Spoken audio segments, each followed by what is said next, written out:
everyone to the third webinar in this series of issues that are affecting all of American public education. And we've got really great panel for you today, and we've got a really good discussion about assessments other than standardized tests. So Debbie will be back with you to explain some things in a few minutes, but I want to first welcome Joe Nathan, who's really been the driving force behind this webinar. Joe has been a real advocate for multiple measures for many years, and he's one of the folks that really helped found our organization. So I'm going to let Joe introduce the folks and tell us a little bit about the webinar.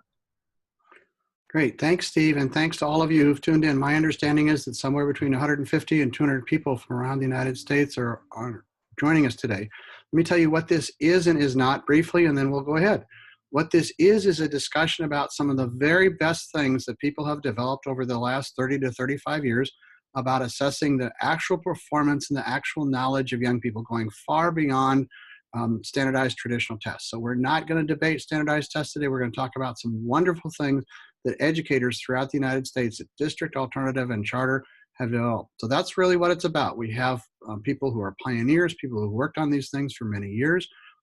So that's what this is. This is an effort to provide accurate, updated information about what people are actually doing day to day with youngsters. It's not a debate about educational philosophy. It's not a debate about assessment. It's an attempt to provide specific tools that people can use literally tomorrow if they choose to. And we will have, over the space of an hour and a half, the opportunity to learn about 5 different things that are happening around the United States. And obviously, with about 15 minutes devoted to each of these things, we're only going to scratch the surface, and we readily acknowledge that. We will be providing, thanks to Steve and Edward, online information about how to get more information from each of these folks. But we'll be starting in about 30 seconds. We're going to be hearing from 5 different people throughout the United States.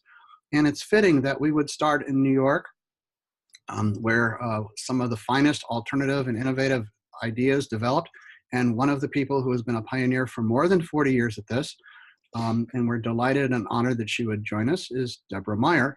And Deborah is going to describe the background of what was developed in the city of New York with a variety of innovative district educators. And then she's going to be joined by one of her colleagues, Ann Cook. They'll talk for about 10 minutes. We'll have 5 minutes for questions and then go to the next place. But we're honored and delighted that Deborah and Ann could join us. Deborah. Thank you, Joe. And thank you also for saying I've been working more than 40 years, because I'm only 50 years old. Anyway, it's been at least 50 years since I started teaching in Chicago, and a lot has happened since that I'd like to share with you. In 1984, a very famed high school educator named Ted Sizer came to the 10-year celebration of Central Park East 1, Central Park East 2, and River East schools in East Harlem. These 3 progressive elementary schools had been for years obliged to take standardized tests.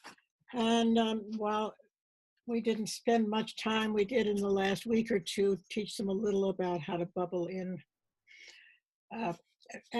We sort of rested our claim that they did better in 6th grade than they had done in 3rd grade. And but we were very unhappy with them.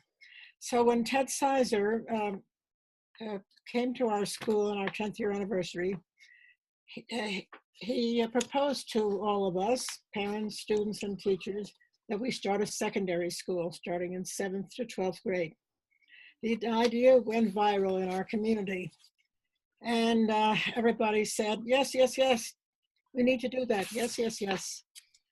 I was reluctant, as were many of the people on my staff, our staff. I was reluctant because New York State's prescribed curriculum and standardized Regents exams were hardly in sync with Ted Sizer's ideas and the 9 common principles of the newly formed Coalition of Essential Schools, one of whom central thesis was that it was a depth rather than length, shallowness. But, and the New York State curriculum was as shallow and as widespread as possible. Every week you were probably in a new country, a new century. That wasn't how we intended to run our school.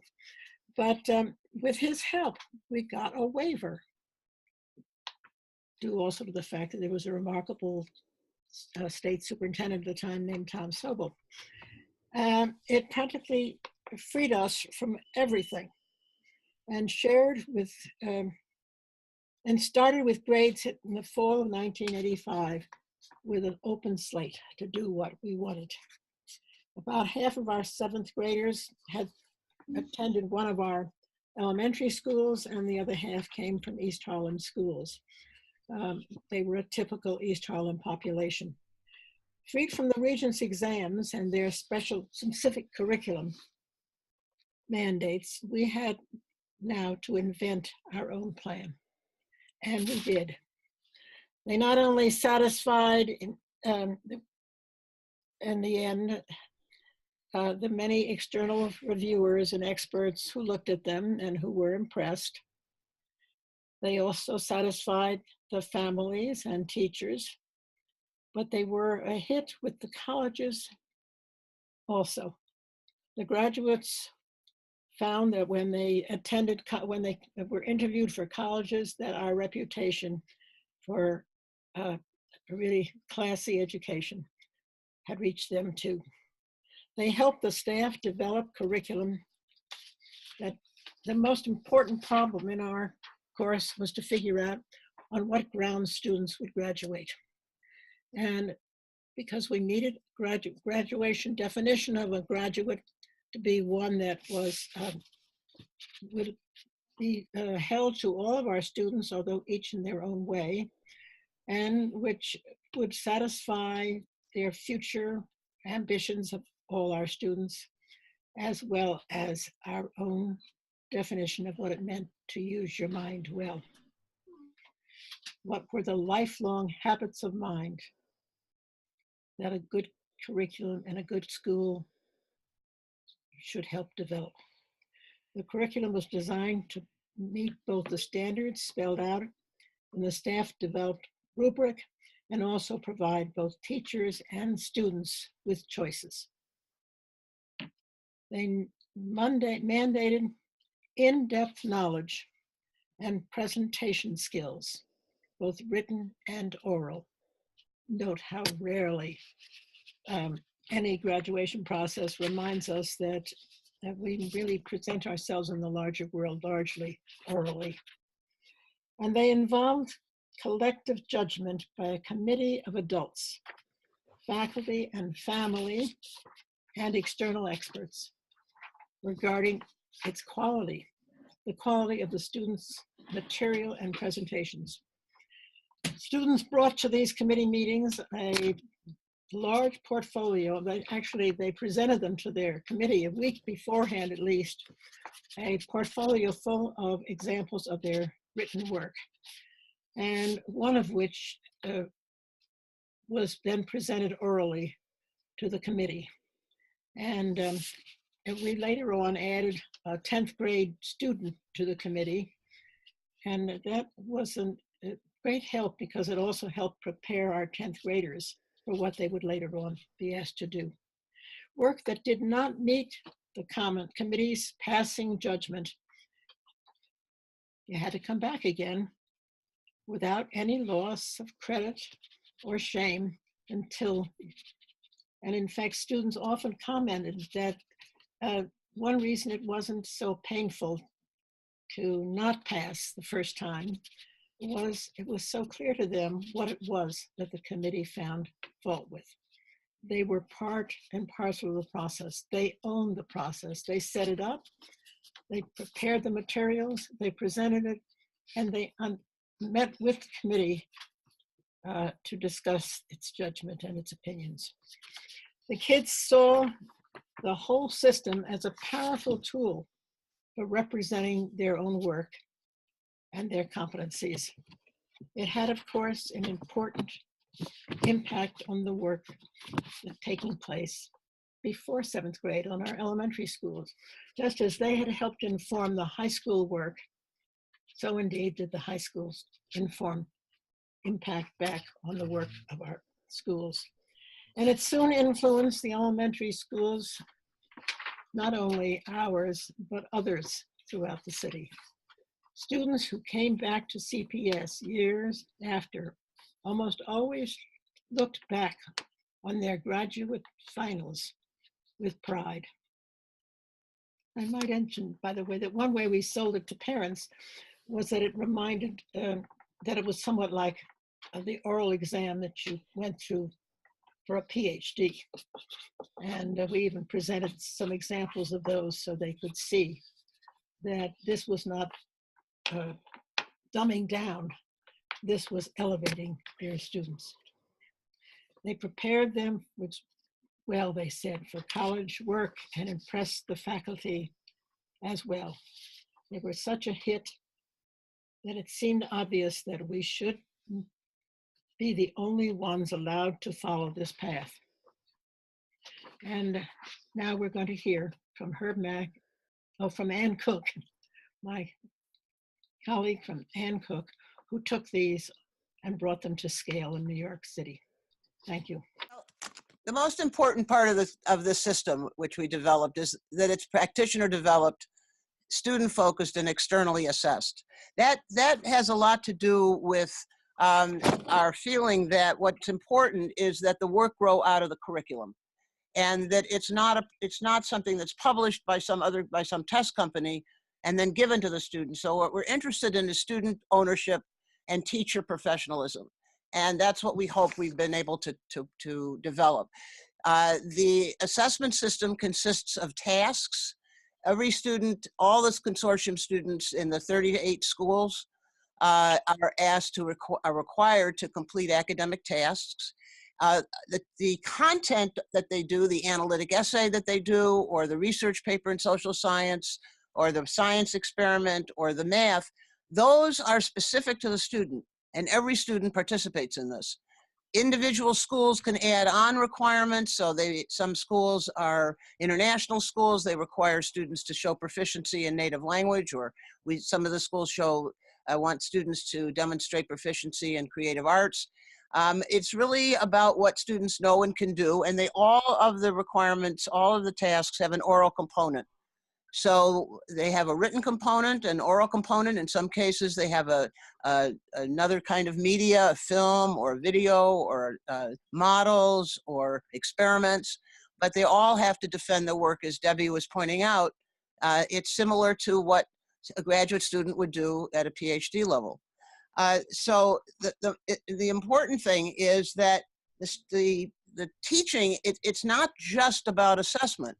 It's also about teachers' professionalism and inquiry teaching.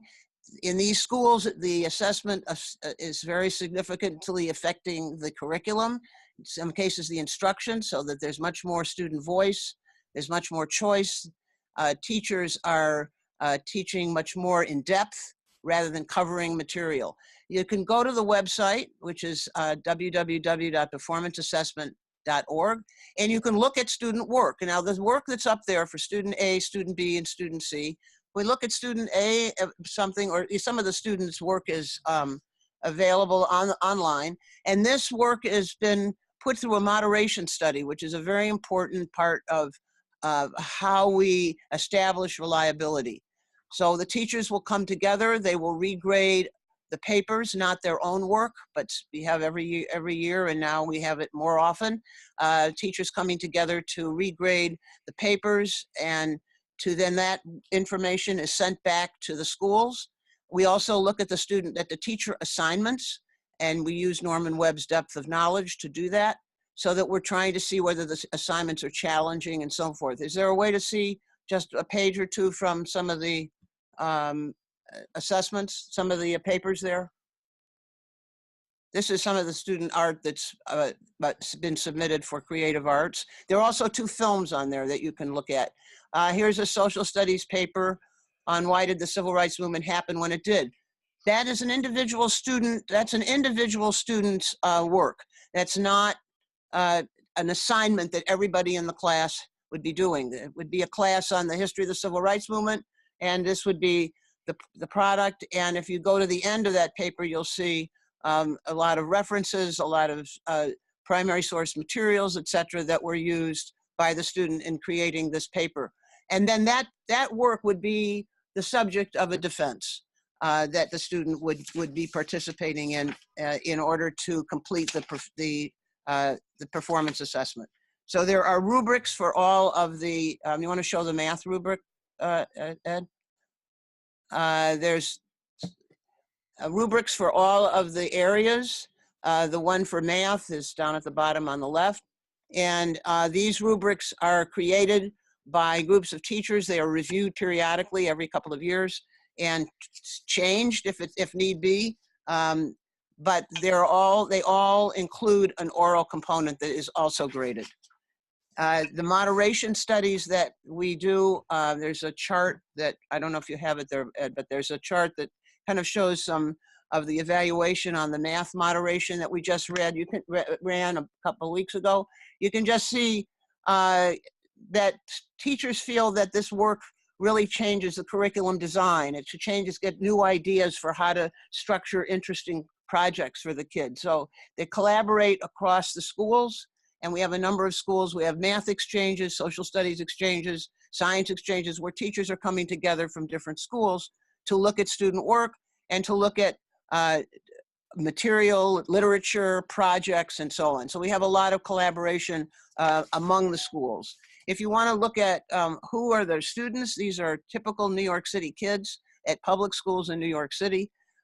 We have probably a higher percentage of kids who are considered by some to be at risk. Then we have a very high percentage in some of our schools of special ed kids, up to 30%. If you look at the charts in this is online as well. There's a data report that will give you some idea of what it looks like. There's the data report. And if you look at the demographic chart in there, chart 1, there's some data on, for example, the graduation rates for L kids. If you go down, L kids, the average for 4-year L graduation for the consortium, 71%, almost 72%. For the city, it's 40% or 41%. And that's true for special ed kids as well. We have higher graduation rates than the city does as a whole.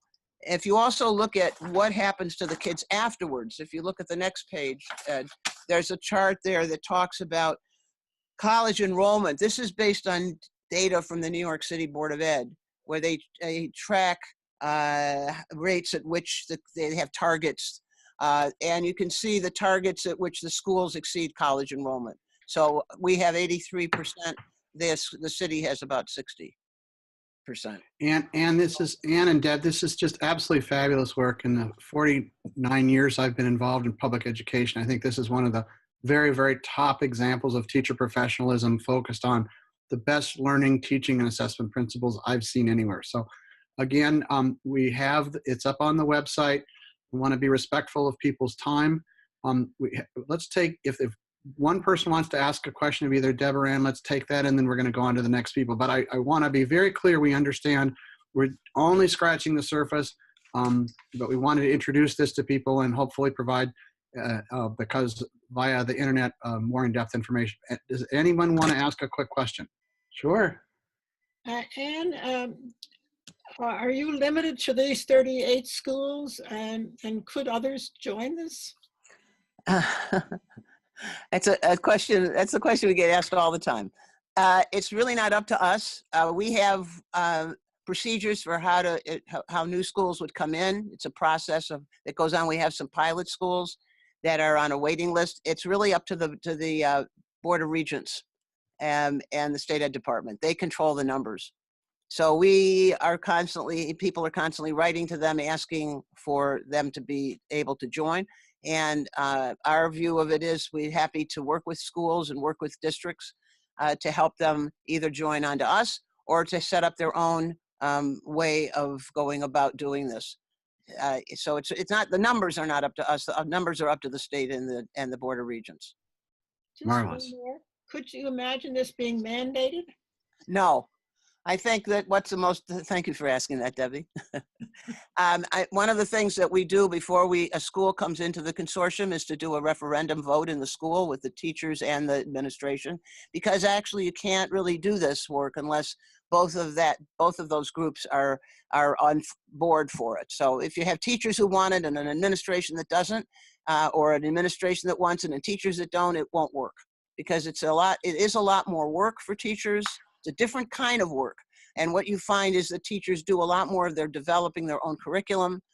They're working on trying to figure out how to really work with groups of students that have all kinds of different interests.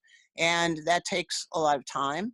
And it's a lot more work. So it's really got to be the people who are doing it in the school that make that decision. So we've had another question from one of the participants. Is this open to other schools, including chartered schools? And there was a partial response just now. I'm going to suggest that the person who has that question, great question, look at the website, and there are places to go where you can ask more questions. So I'm going to ask that. So it's a great question, and part of the idea is to spread really good work. So we're going to make a transition now. Again, thanks so much to Deb, and thanks so much to Anne for their pioneering work and their willingness to share. We're now going to shift to Wisconsin, from New York to Wisconsin, where more pioneering work has gone on for more than 2 decades. We're going to hear from a professor at Alverno University in Milwaukee. So, Professor, would you take it away? Certainly. Hi, and thanks, everyone. I'm very happy to be sharing with you today. So what I'm going to share with you, actually, and I was taking good notes as Deborah and Anne were presenting, because I think that you'll find, actually, that there are a lot of points of connection between my context and what they've just shared. Parenthetically, I have a dog-eared copy of Power of Their Ideas from 1995 when I was still teaching children. So you will see that there's no coincidence why I chose to come to Alverno, because I value a lot of these same underlying issues. So Alverno College, and who am I? I'm a mother, I'm a wife, I'm a teacher. I'm a teacher really at my heart. I also have multiple points of connection to charter schools, including serving on the Charter School Review Committee for the city of Milwaukee. I have an alum and a current child in a charter school where my spouse is the principal. So I have a lot of points of connection on the daily basis there. Alverno College has been around since the 19th century, but has undergone a lot of changes since that time. In the early 70s, they developed a model of evaluation, teaching, learning, and assessing based on abilities. I'll describe that. We serve a high-need population. Around 75% of our students are first generation to attend college. Of those, about 80% of our total population are Pell eligible. We have been a Hispanic serving institution since 2017, which means that over 25% of our students identify as Latinx. And then we, like every other learning organization, continue to grow and change every year. We will be launching an education doctoral program this year focused in education leadership. So should anybody out there want to learn more, please contact me. I'm very Googleable.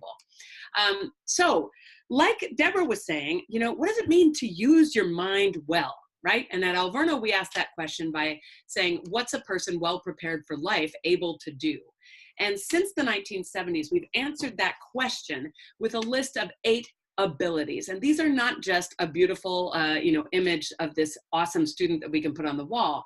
These abilities, communication, analysis, problem solving, valuing, decision-making, social interaction, developing a global perspective, effective citizenship, and aesthetic engagement, are literally baked into every single major and every single course at the undergraduate level at Alverno. And so it's a really interesting thing to say, well, what if somebody at Central Park East Secondary School wanted to go to a college with the same kind of values? They would feel very at home at Alverno.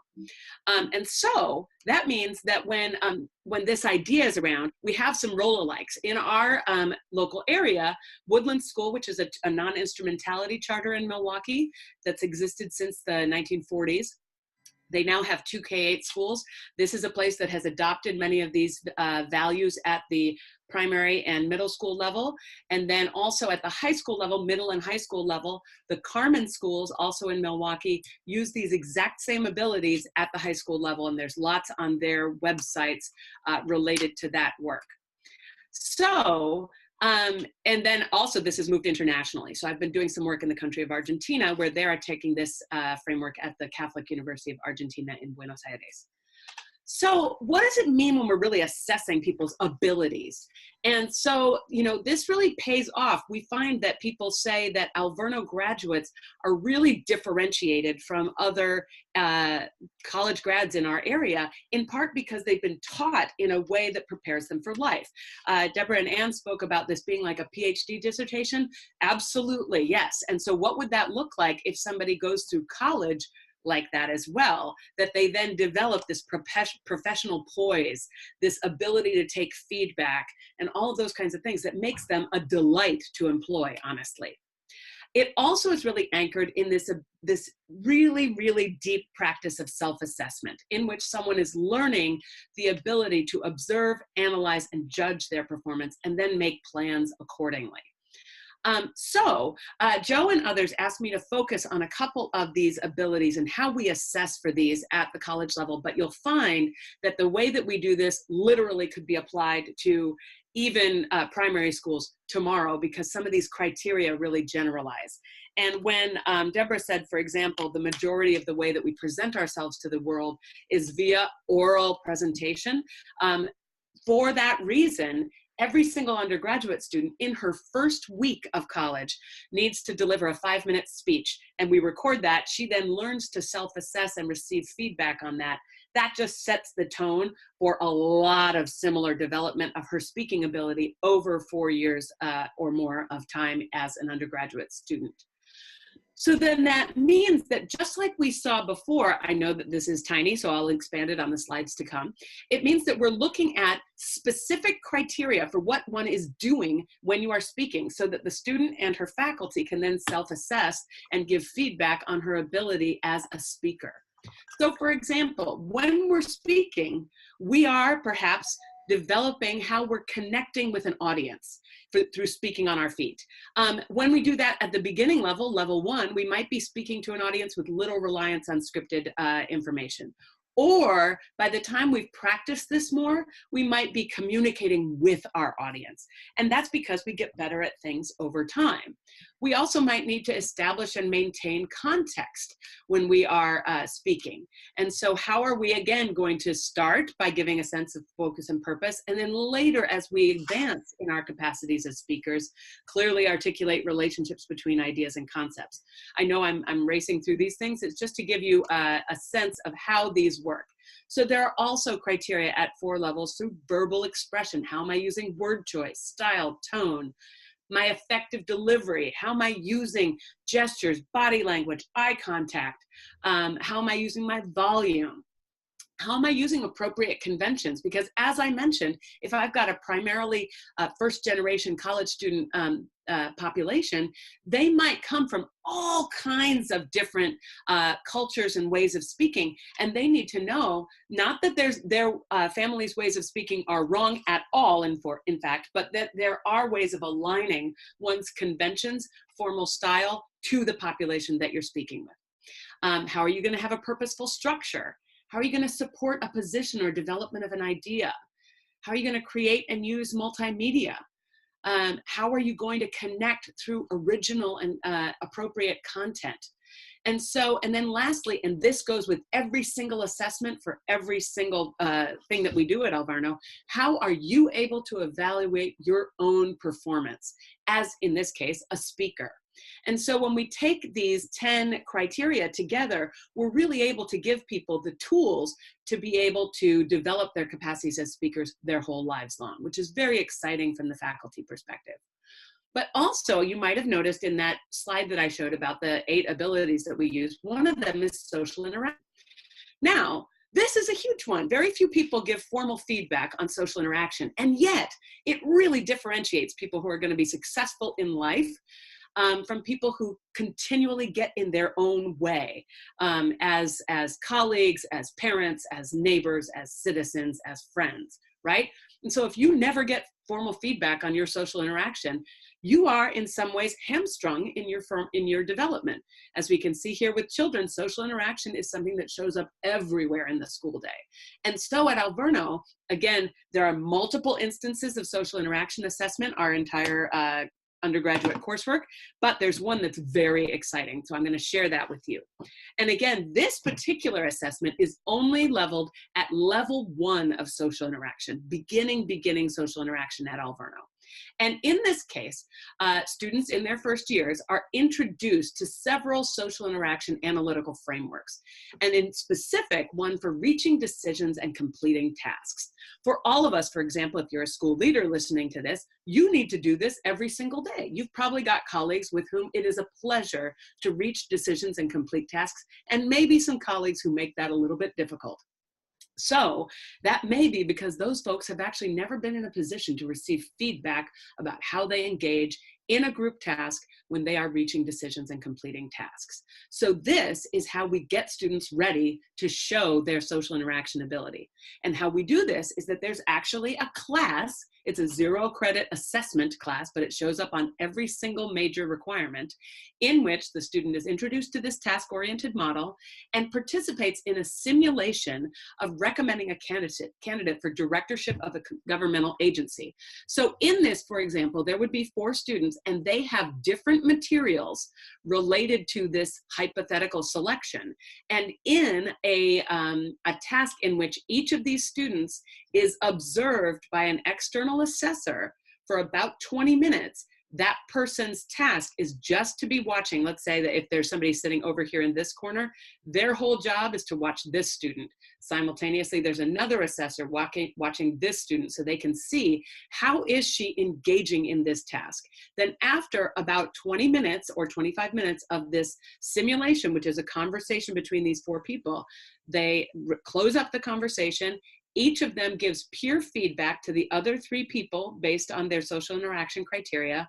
They self-assess their performance, and then each person has a conversation with their assessor about how well she did. Now, the object is not to go from 0 to amazing, it's to start to receive feedback. And so in this instrument, then we're able to have this one-on-one feedback with an assessor. We have a cadre that we've developed over time of hundreds of community members, alumni of Alverno, friends of the college, all of whom have gone through training because they recognize how important this particular assessment is for life. You know, those habits of mind, for being a colleague, being a friend, being able to interact socially in positive ways. So this is how we set this up.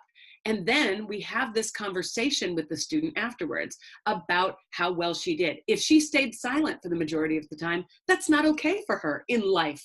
If she dominated the majority of the time, that's not okay for her either.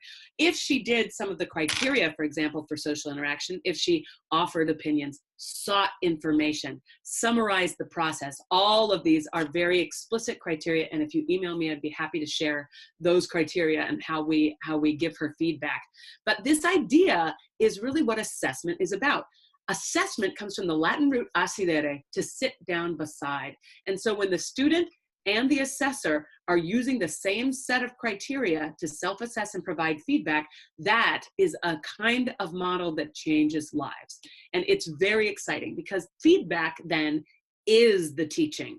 And this is actually a text that Alverno faculty wrote, which is super helpful, talks about the different ways in which we give feedback to students. Again, we use rubrics extensively all throughout Alverno. And so then when we look at what this looks like in elementary and middle and high school charter settings, I'll come back to those 2 settings that I talked about at the beginning. At Woodlands, which again is a K-8 charter school, students lead their own portfolio conferences. They have a model of character education that requires them to reflect on their own values. Then at Carmen, for example, they have community internships. They have mock interviews with community members, exactly following these criteria that are used at Alverno.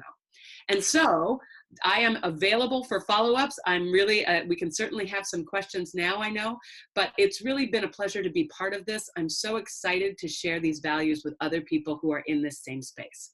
Fantastic. Well, you covered a number of things, and I want to be respectful for the people who are participating and the other presenters. So We heard you say several times that you're available for questions. We know that Yep. Alverno is willing to work with other folks, and you put, we have the information up on how to contact you. It was a fantastic presentation, and thank you again. I hope people are seeing some connections between the wonderful work that's been done in New York and the wonderful work that's been done in Wisconsin. And now we're going to hear from the National Alliance for Charter School Authorizers. Recently, one of their staff people joined the National Alliance, having been at an authorizer in New York. So Heather, you want to join us, please? Sure. Edward, can you pop my PowerPoint up? Awesome. All right. So yeah, now we're coming back to New York. Definitely see a lot of connections between some of the content that Desiree was sharing around the, the skills and the competencies that really support high quality academic development. So I'm going to be talking a little bit about social emotional learning assessment, one in particular. I mean, there are definitely more on the market and more possibilities out there for folks. So it's not to say that this is the entire universe of social emotional assessment. If you were a school or an operator or an authorizer that's interested in exploring this, I'm just going to sort of approach this almost from a case study perspective of one particular school. So Edward, can you flip forward, please?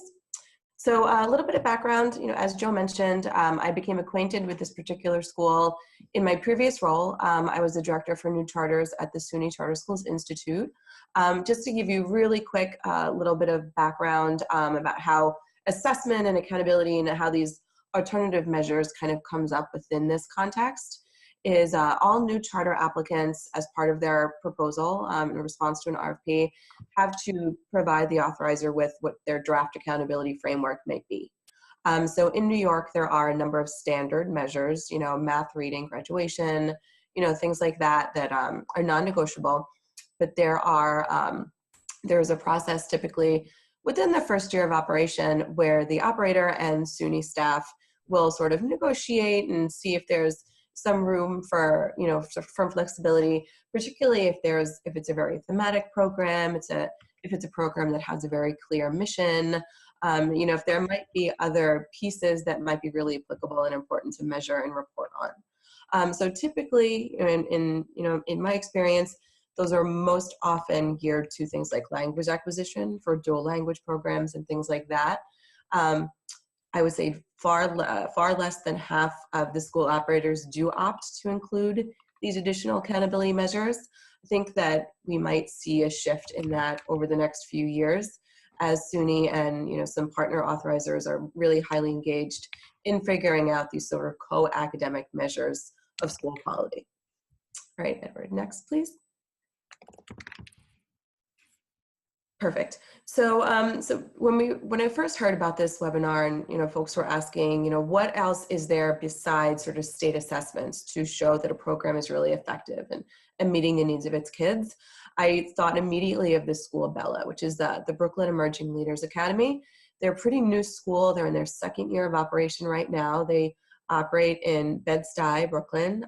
They're a high school, single gender, just for females, and their entire model is based on these 4 key values that you see here on the screen: sisterhood, strength, service, and scholarship. And they're pretty exemplary in that, many schools do have sort of jargony values. The entire program, academic and co-academic or non-academic, depending on your preference of term, is really based on these values. And, for the purposes of our conversation here today, strength is really key because it really undergirds their entire social emotional programming. Going into operating a high school program with a rigorous international baccalaureate program in Bed-Stuy, Brooklyn, they were very upfront and recognizing the amount of need that would likely be enrolling their student body. Having gone to low performing schools, in a really low income area up until that point.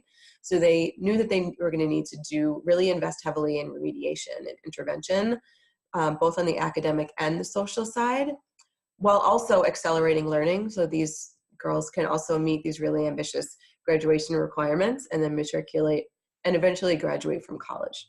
So they knew they really had their work cut out for them, and maybe the standard textbook model wouldn't be really effective for their girls.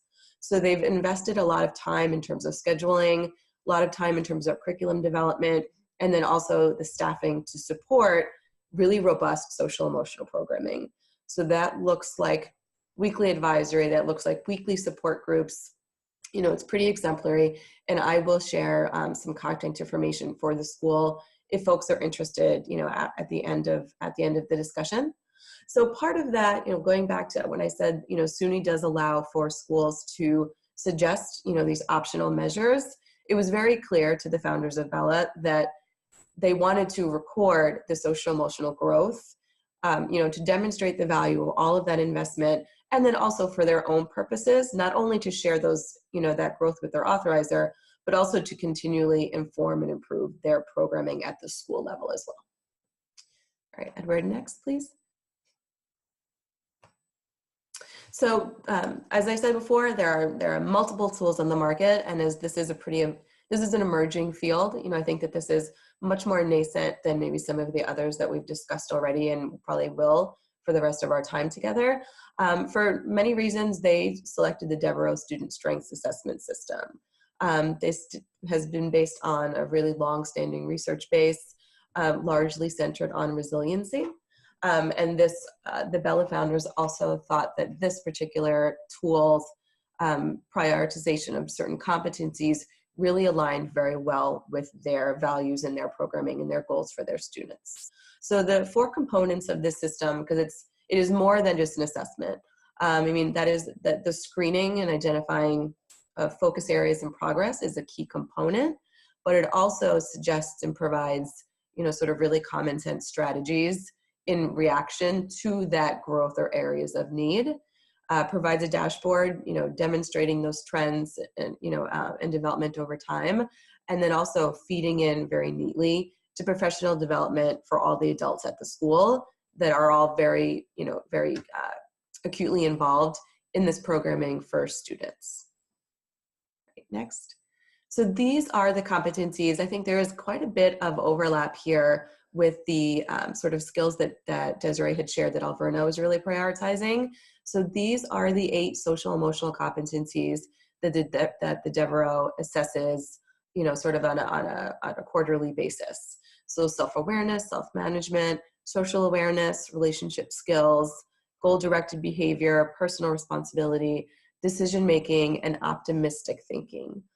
So these are interesting because having done a little bit of a canvas of some of the other options on the market, Deborah has definitely put a lot of effort in to being sort of equitable and you know, non-biased in its approach, which is particularly important for a lot of public schools in urban areas. You know, that some of the way that folks demonstrate some of their growth in some of these areas just might be a little bit different than in other settings. Okay, next, please. So in terms of the nuts and bolts of this performance assessment, so there's 2 versions. So, you know, there's quite a bit of flexibility with, you know, schools or networks or districts that were interested in potentially test driving this. There's the full version, which Bella did use last year. It's 72 test items. They administered it at the beginning, the middle, and the end of the school year, so that they had a, you know, a nice systematic frequency of touch points to evaluate each girl's growth. There's also a mini version, which, you know, depending on the size of the school or, you know, the level of need for certain students or groups, could be completely sufficient, and that could be also done sort of on a tablet or even a cell phone. So there's a lot of flexibility here around using this as a tool to assess individual students and perhaps to inform intervention strategies.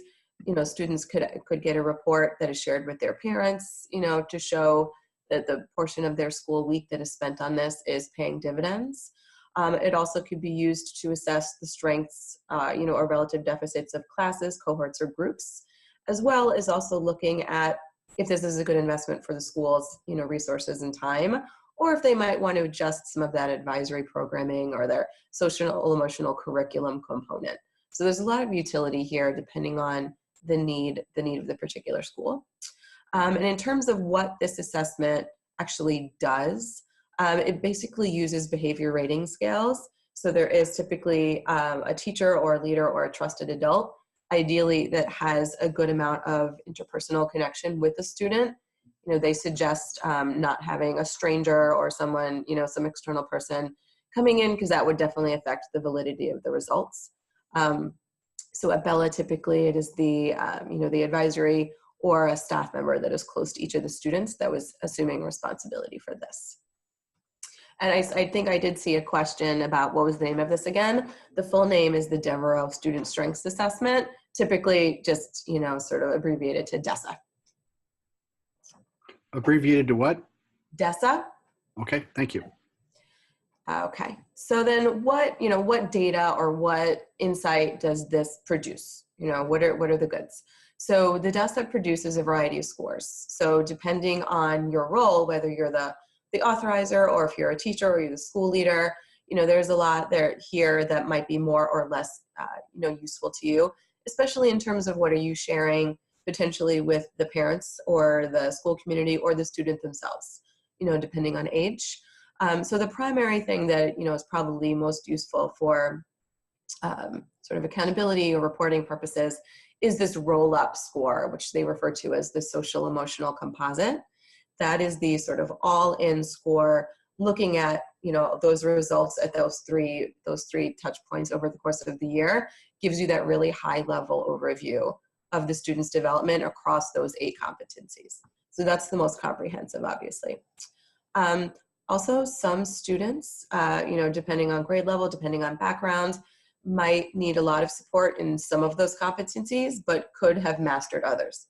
So the specific ratings are also just administering specific parts of the assessment based on what an individual student needs is also something that can be considered. Percentile scores, obviously is the point of comparison between other, other students, nationwide. And then standard scores can be very useful for response to intervention purposes, for example, because there is sort of a numeric scale, I think it's from about 20 to over 100, that, sort of breaks out categories of exemplary, approaching, and then sort of needs more assistance. Great. Okay, we're just about ready to need to move on. So again, okay. The goal here is not to say this is what anybody ought to do. Right. It's to give people working in schools, whether they're alternative, district, charter, whatever, several different ways of thinking about these things, so that you can more effectively and more comprehensively assess what's happening with individual students and provide them with feedback. So very much appreciate this information. Once again, several people are asking, where do I get this information? And Edward and our colleagues at the Coalition are making sure that all of this will be on their website at the end, so that people can, ask questions. They can look on the websites and so on and so forth. So Heather, very, very helpful. Thanks very much. Yeah, we're going to shift now to quite a different approach to things, and something that's extremely timely, and that is the whole issue of an environment. The Audubon Society of Minnesota actually is an authorizer.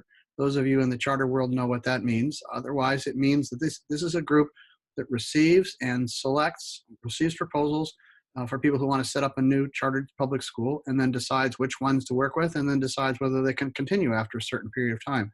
And central to their work, as you'll hear, is that they want all of the schools with which you're working to make as one of their central features that young people will develop what they call environmental literacy. And so Erin is going to help us understand what that means and how it's done. Erin. Thanks, Joe. Can you hear me okay? Yep. Okay, great. Well, let's dive in. We're going to go quick because there's a lot to cover. So my name's Erin Anderson. I'm the Environmental Education Evaluator for the Audubon Center of the Northwoods, which, as Joe mentioned, is a charter school authorizer in Minnesota. So common misconception, we're not the Audubon Society, although we are all named for John James Audubon. We are actually an environmental learning center and adventure learning center located in Sandstone, which, if you're familiar with Minnesota geography, it's halfway between Minneapolis and Duluth. So our mission is to instill a connection and commitment to the environment in people of all communities through experiential learning. So about 15 years ago, our board said, well, what's a way that we can expand on that mission? And charter schools is where they landed. So each of our charters, as a condition of their contract, is required to have environmental education as part of their academic program. And they're also required to measure its impact. we really want to see what change this is having on kids.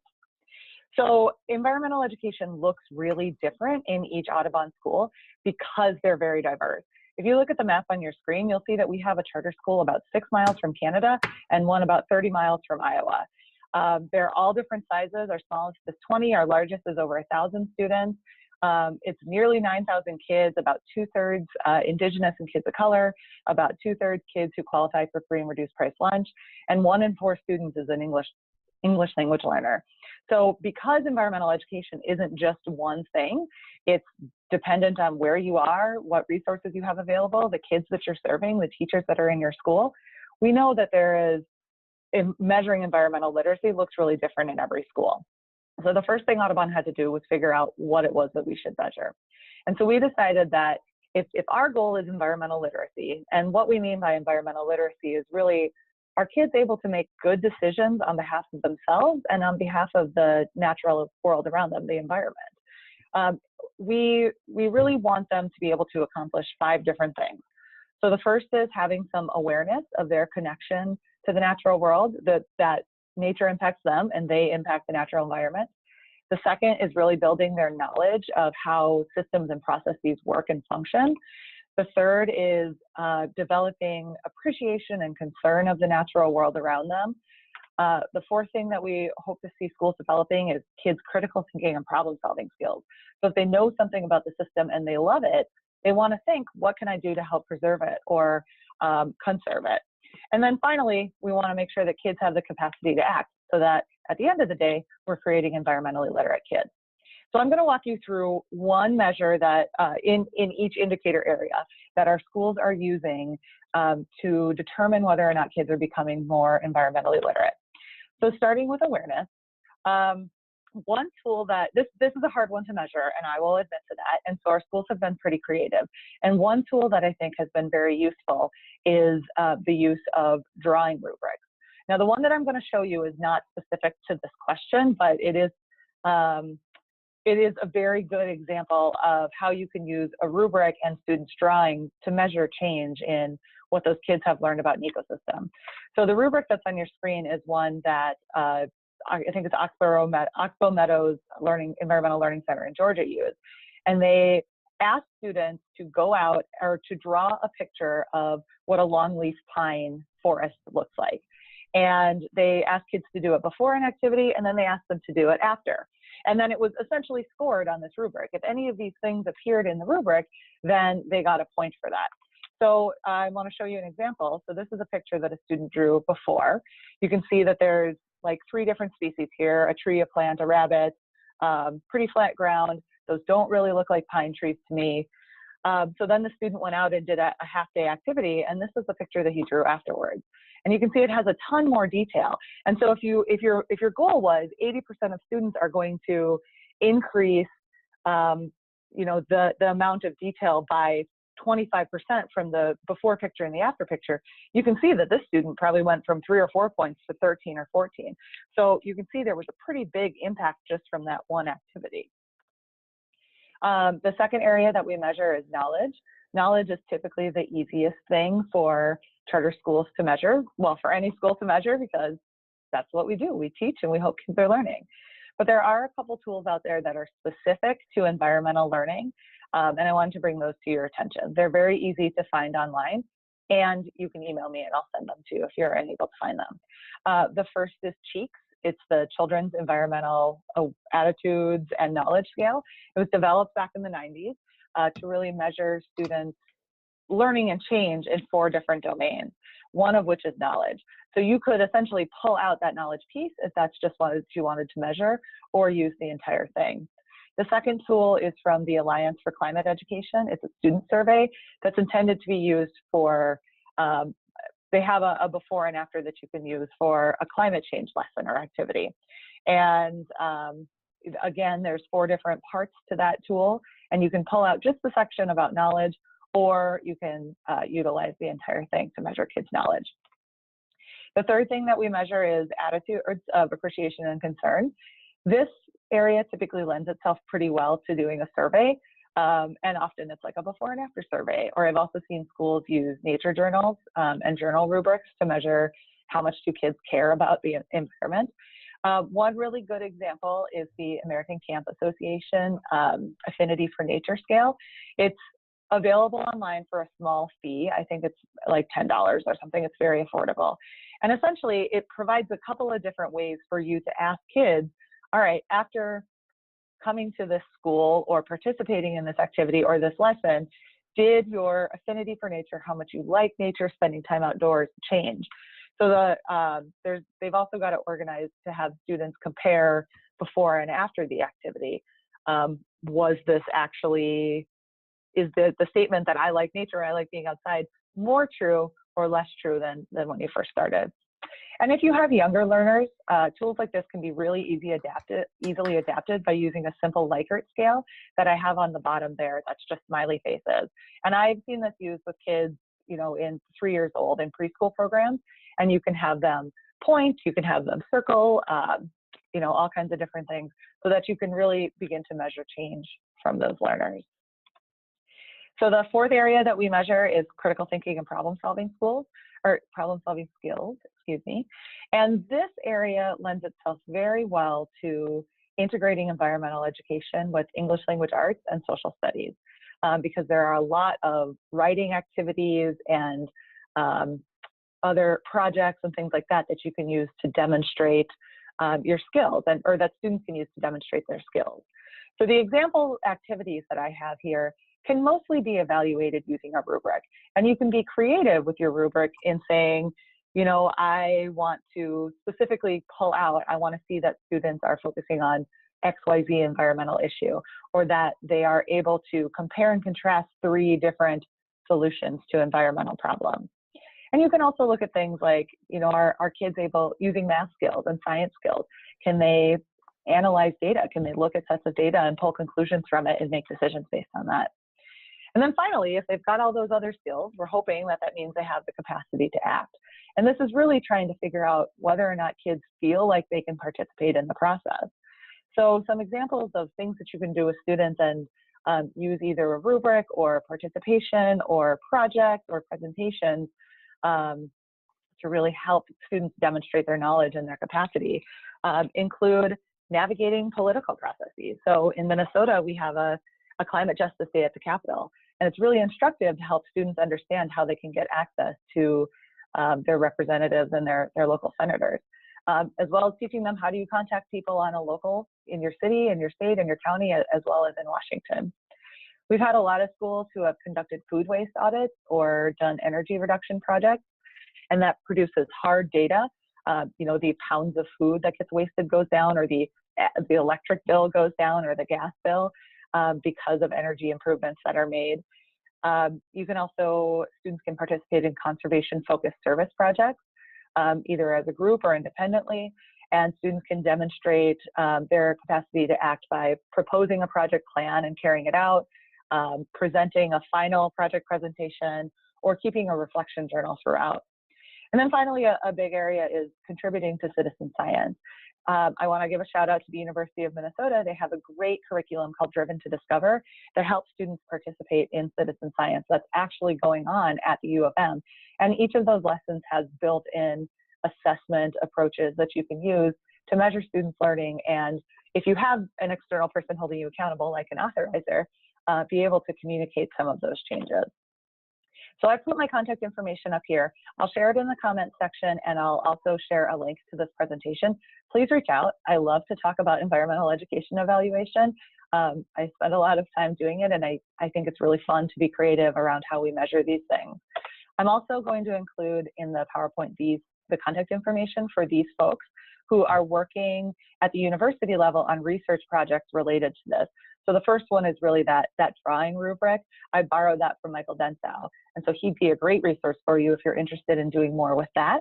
And then second, there is a big nationwide study of measuring environmental education outcomes going on. And it's being led by these 2 researchers here. So if you're interested in participating in that, reach out to them, and I'm sure they would be more than happy to have your data. And with that, Erin, that was superb. That was, Thank you. that was really very comprehensive and very specific. Thank you so much.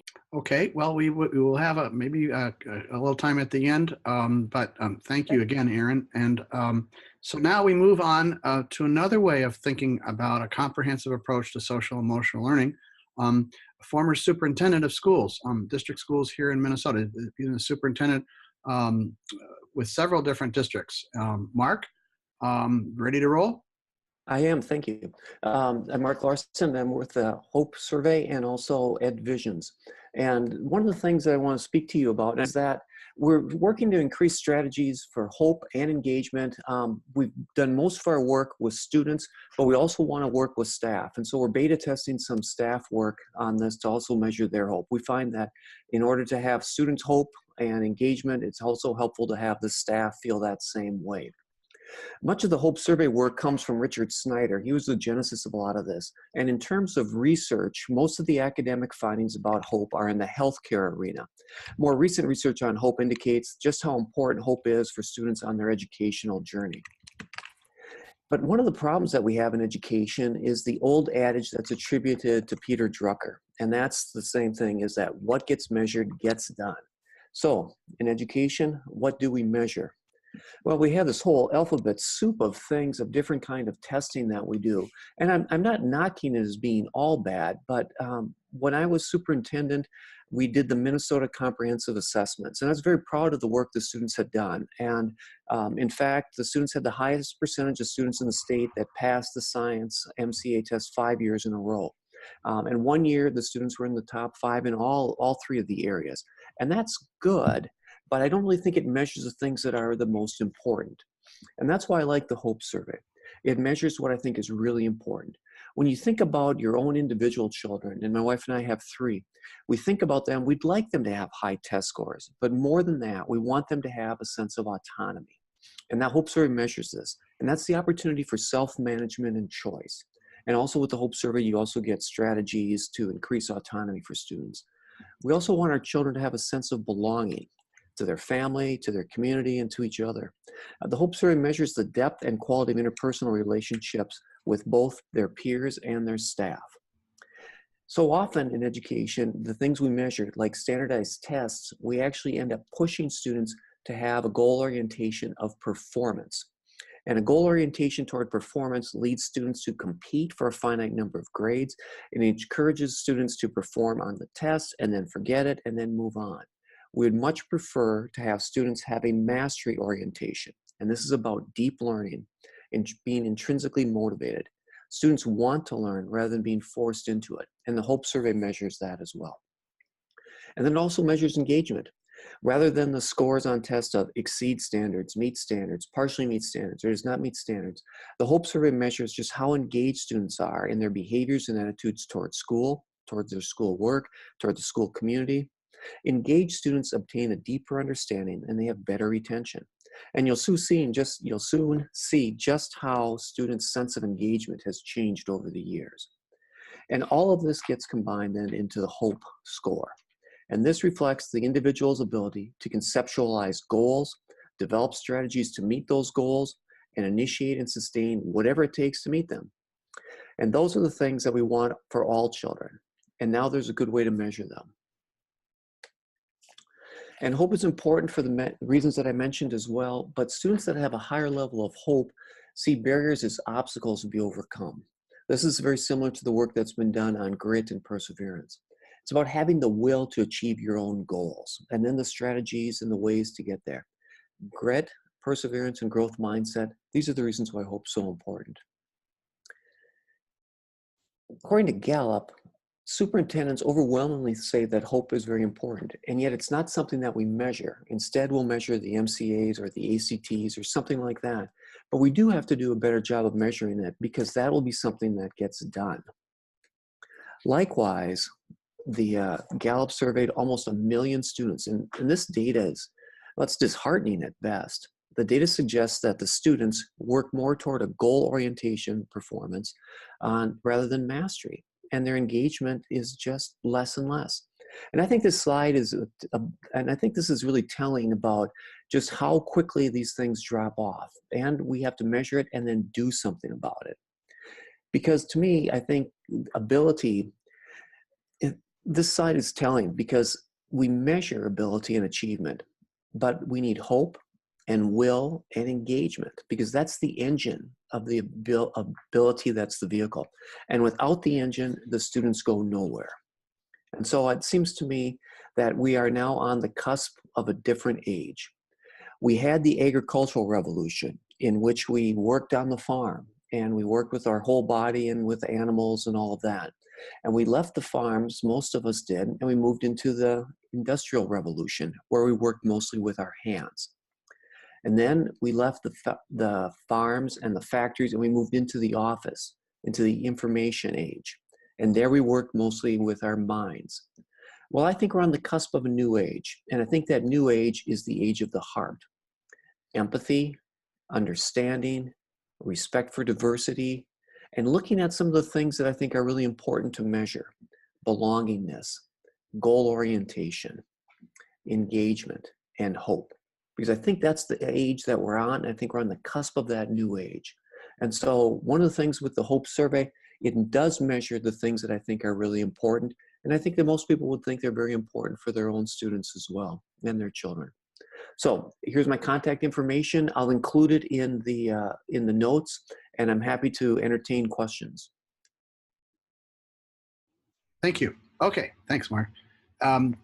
Quick question. My understanding is that the professor from the University of Kansas, who you mentioned, had done a survey or had done a study of people going through high school and then going into college, and then whether or not they completed, and that his conclusion was that doing well on the Hope Survey was a better predictor of actually graduating from college and high grades in high school or high scores on a test score. Is that accurate? Yep, that's accurate. Okay, that's real important, folks. From my perspective, we know about grades, we know about test scores, but the skills, the knowledge, the attitudes that each of our presenters have been talking about is actually more important for success. If success is measured by college graduation, we know that's only one, more important than test scores and grades. So Mark did a great job. We've got a few more minutes. Be glad to have a few questions. Let's see, Chris Ferris says, is the survey done online, one-on-ones with a teacher? Okay, so Mark, the question is the survey done online, one-on-ones with a teacher? Is it available? Is it norm referenced? Yes, it is done online. It takes 20 to 30 minutes. It's for students in grades 4 through 12. And it does give a valid score. And if you have, it just gives you your what data. You really need to do it a couple years in a row to get the where you are and where you're moving on. But it's an online test. It does not do one-on-one conversations with students. And what was the third question? Is it validated and norm referenced? The answer is yes to that. It's been around since 2005. Okay. Several other, do you have ways to measure resilience, pre and post surveys or assessments? Largely, yes. That's a very similar type thing. It gets into mostly in the area of engagement and academic and goal orientation. That's where you can usually draw the best conclusions between that and between the grit and the perseverance. Okay. There's a question that I think Erin might want to weigh in on, and Heather might want to weigh in as well as Mark. Are the assessments that you've described, let's see, do they give a valid student score that can demonstrate change over time? I'm going to ask Heather, Erin, as well as Mark to respond to that. So this is Heather. I'll go first. The DESA definitely does. I think ideally over time, students' T-scores and their percentile range would also change.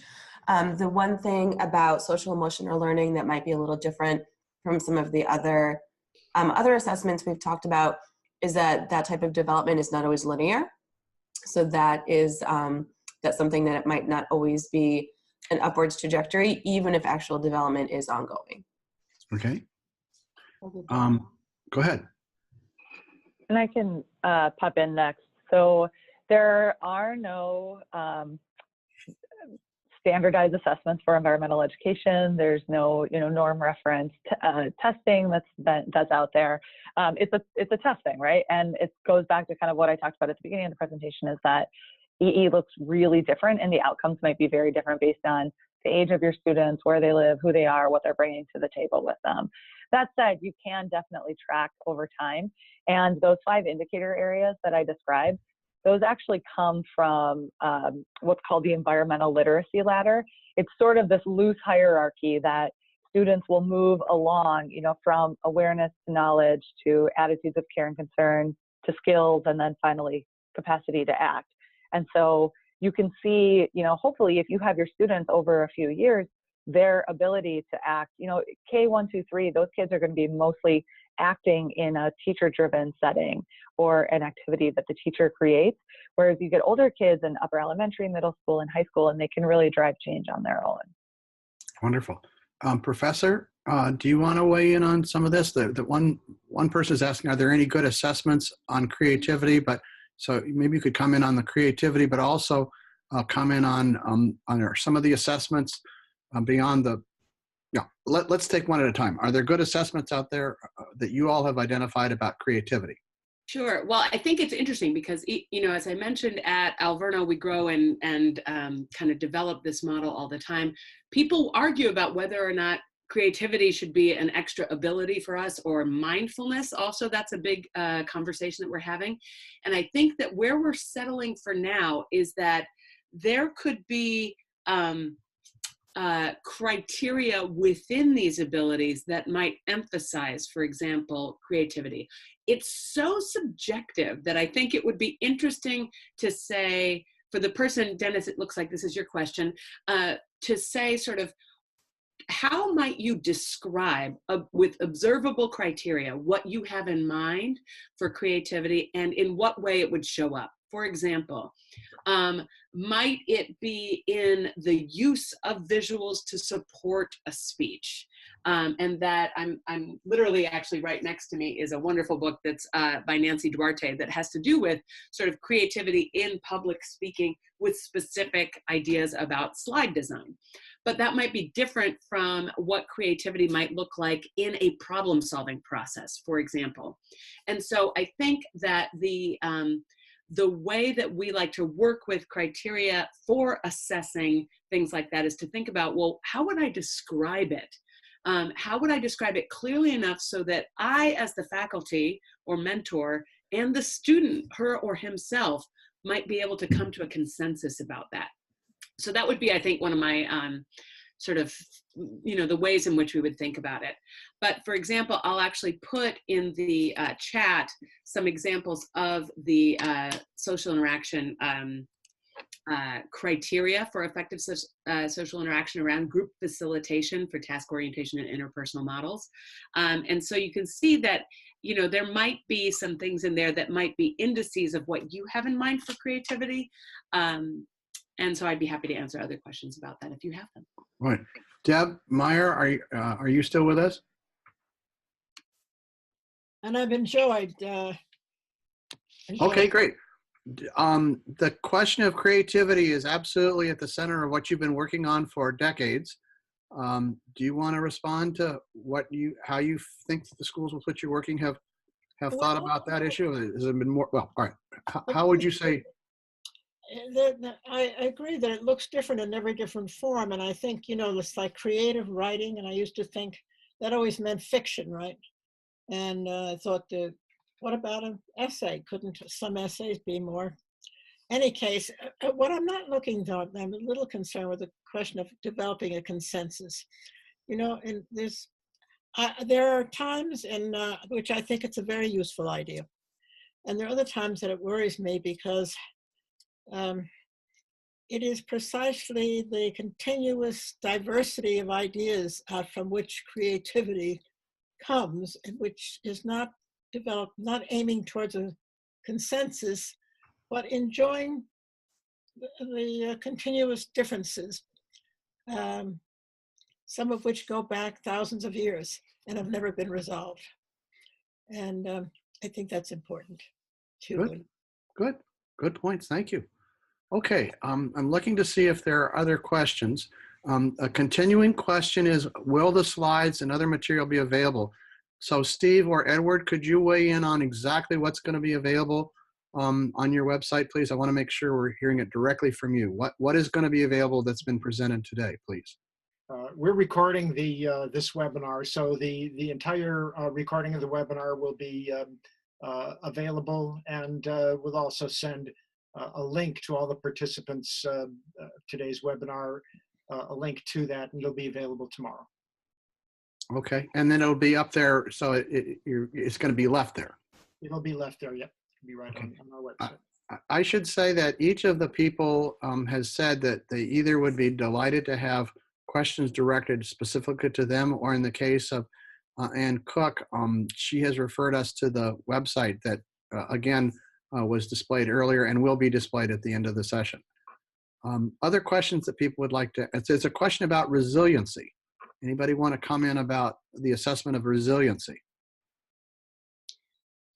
I think, honestly, people become resilient when you give them the opportunity to evaluate their own performance. And I think that we heard that through Deborah's presentation at the beginning, that when you have students who are at the middle or high school level, given the opportunity to actually show up and defend their thinking and evaluate their own performance in the ways that PhD students are asked to with their thesis defenses, I think that that is an incredibly powerful vehicle that when you say to people like, all right, well, how do you feel like you did related to these specific criteria?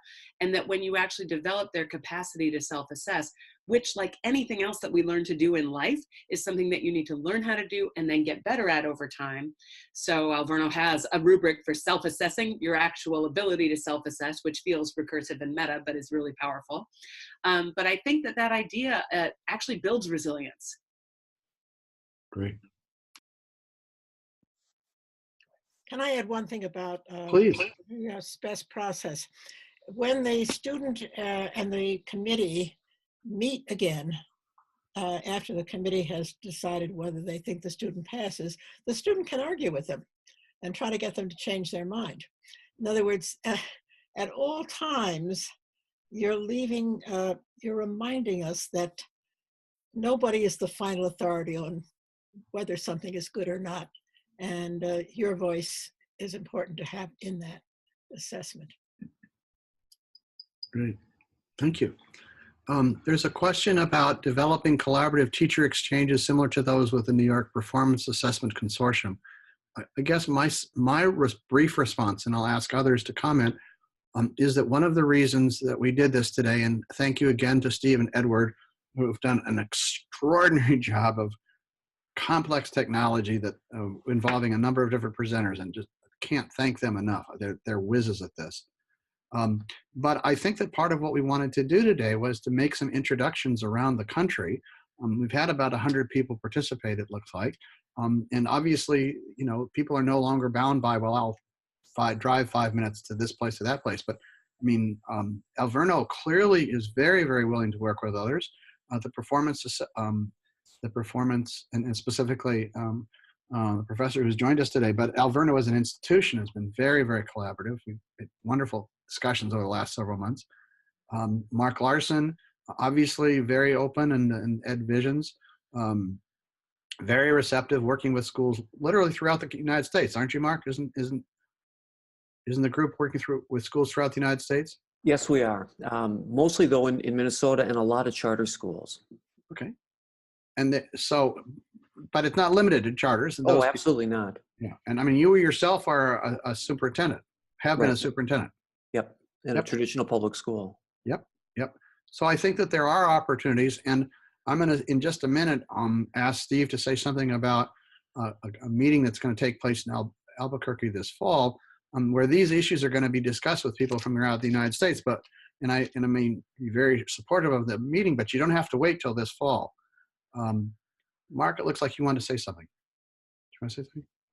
No, go ahead, Steve. Okay. All right. Well, Steve, do you want to say a minute or so's worth about what's happening this fall, please? Thanks everyone again for tuning in on this webinar. We really appreciate it. Just wanted to tell folks a couple things about our upcoming meeting in Albuquerque, November 17th, actually through 20th. There will be visits to charter schools in the Albuquerque area on the 20th. But we're devoting an entire strand of this symposium to multiple measures and innovation. As charter schools, we're supposed to be the innovators. Well, the truth is you can't innovate if someone is determining exactly what the measures of your success are, and it's by narrow parameters. So we're really tied to the idea of multiple measures, of alternate and optional assessments. And we would love folks who are tuning in today to submit presentations, ideas for presentations. Presentations can be 5 minutes long, 10 minutes long, but we really want to get as many people involved in this as possible to really help keep this the movement for other assessment means going. We're also going to be sending out tomorrow, along with the link to the recorded webinar, it's a discount code. So everyone who is watching the webinar today will get a discount on the registration for the Albuquerque conference. We are a member-supported organization. We exist not by the foundation and corporate money. We exist solely by the will of our own members. And Joe, thanks so much for putting this together for us. We really appreciate everyone who took part in this, all of our panelists. This was a great discussion. Please, everyone, join us in Albuquerque. It's going to be one of the best educational conferences that anyone's everyone Ever. ever. Debbie's going to be there. Joe's going to be there. We want all you guys to be there too. So thanks again for joining us, and hope to see you at webinar number 4. Okay. And again, also people can send notes or emails to each other. We have people eager to talk with you, to listen, to share. And I want to go back to one last thing that Deborah said. There is no effort, whatever, to say this is the way it ought to be done, that's the way it ought to be done. Our goal in putting this on was to provide people around the country with some examples of, not all of, but some of the finest work that's happened in district schools and alternative schools and charters over the last 30, 40 years. And as you can see, there is an amazing amount of work that's been going on around the country. People don't have to start from scratch, but there's no effort whatever to say this is what you should do or that's what you should do. It is to say we respect the professionalism of educators. We respect the community concept of, as Debbie has talked about so many times, about listening to, learning from each other, and that's the spirit of this meeting. And again, thanks to all of you who participated.